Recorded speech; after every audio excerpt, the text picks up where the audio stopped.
Thank you. Thank you, Toastmaster Suhana. Hunting for a job as a fresher is the toughest thing in this world. I'm sure all of you will agree with me. But do you know what else is even more tough than that?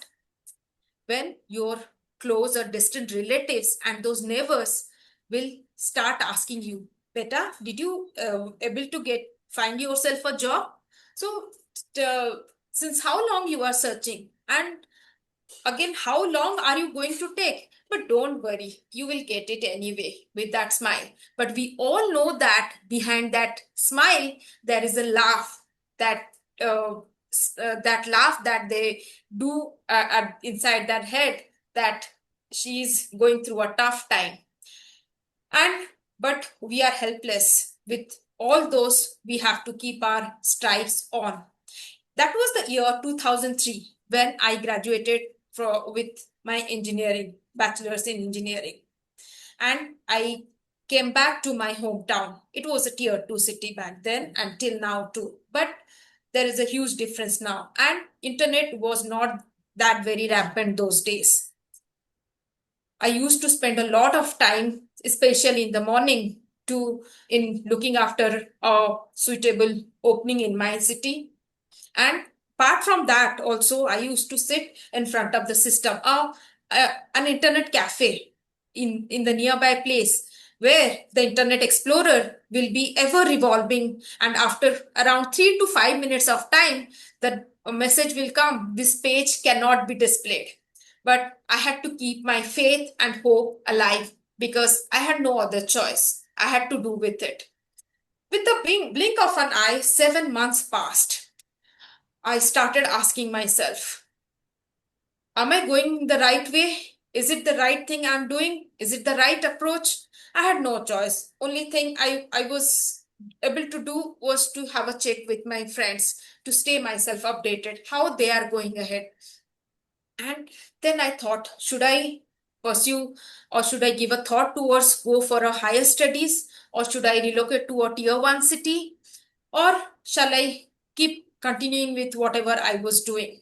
But with the first two options, it came with a sizable expense, and that made me to give a second thought, because my father was the only sole breadwinner in my family, and I didn't want to be or to cause any further botheration for him.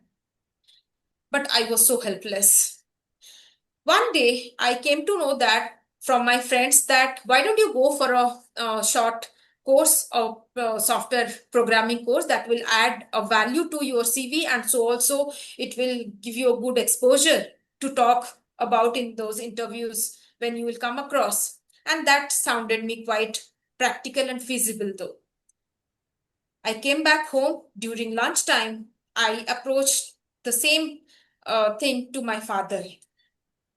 Beside, my mother and grandmother too were sitting. He just checked what is the duration and how much is it going to cost. I said, it is going to cost 3,500 rupees. The lunch got over, we all dispersed. Late in the afternoon, I was sitting beside the window. I was looking outside. My grandmother, who was then 75 years old, I could see her walking up to me by bending her waist. She came and sat beside me. I could see she was also holding a small bag, a cotton hand woven bag she was holding, that she used to keep her savings and so also her medicines. She came and sat beside me, kept her hand on me, and said, with some money inside in her hand, she said, keep it. Keep it and enroll yourself.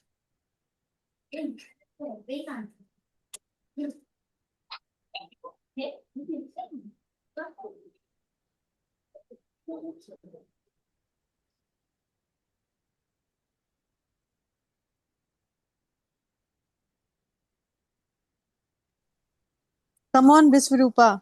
You can do it. Yeah, we are eager to listen to your story. Please.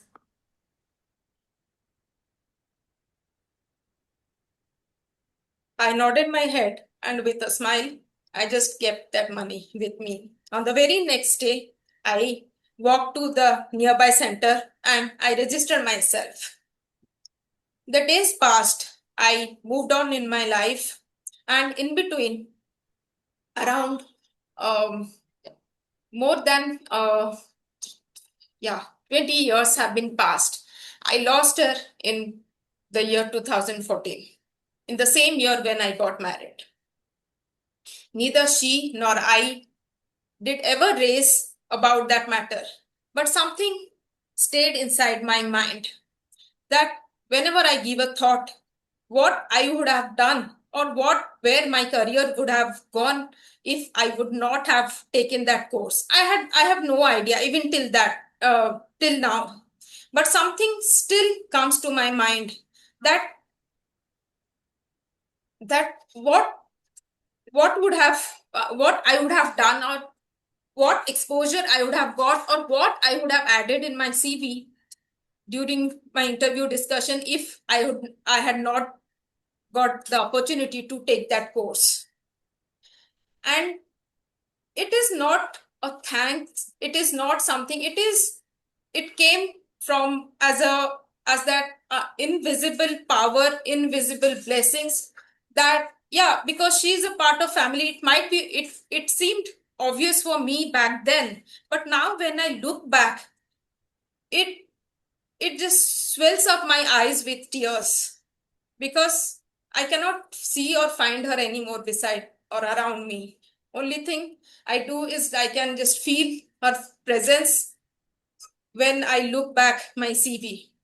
Somewhere at some corner, she sits on my CV in form of when I see that training, that short course on my CV.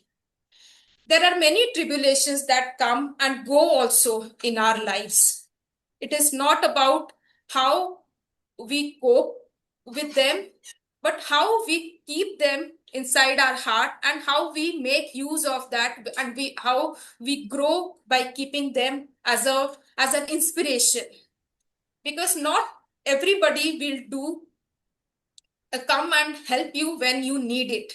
Some just take the fun of your circumstances, like the neighbors and some relatives too, but some people, just like my grandmother did, they just come and do that magical thing that remain with us forever till the time we are on this earth.